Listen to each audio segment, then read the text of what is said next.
আসসালামু আলাইকুম রহমতুল্লাহ। জনতার খবর চ্যানেল হতে কিছু কথা বলার জন্য একটি ভিডিও বানাতে বসলাম। বিষয়টা হলো, বর্তমান সরকারের প্রধানমন্ত্রী যেই উদ্যোগ নিয়েছে জনগণের উপকারে আসবে, সেটা হলো উনি নিজের গাড়ি ব্যবহার করে এবং নিজের টাকায় তেল কিনে চলে খরচ সরকারের কমানোর জন্য।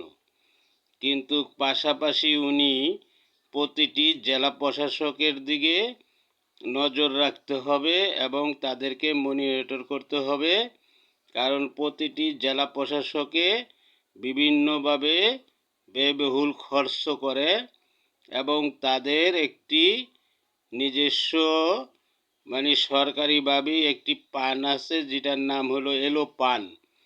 সেই এলো পানটে একটি থুপ বরাদ্দ হয় এবং সাধারণ জনগণ ওই ডিস্ট্রিক্টের যে কোনো লাইসেন্স আবেদন করে নিতে গেলে যদি সরকারের সোনালী ব্যাংকে দিতে হয় 2,000, তার এলো ফান্ডে দিতে হয় 50,000, নির্মত 25,000।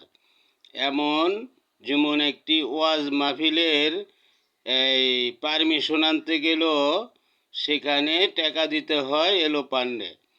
সেই এলো ফান্ডের নিয়ম হয়েছে দুর্যোগ মুহূর্ত সেই এলো ফান্ডের থেকে সাধারণ জনগণের সাহায্য করবে। আসলে সেটি না করে প্রতিটি জেলা প্রশাসক নাজিরের মাধ্যমে এই টাকাগুলি আত্মসাৎ করে।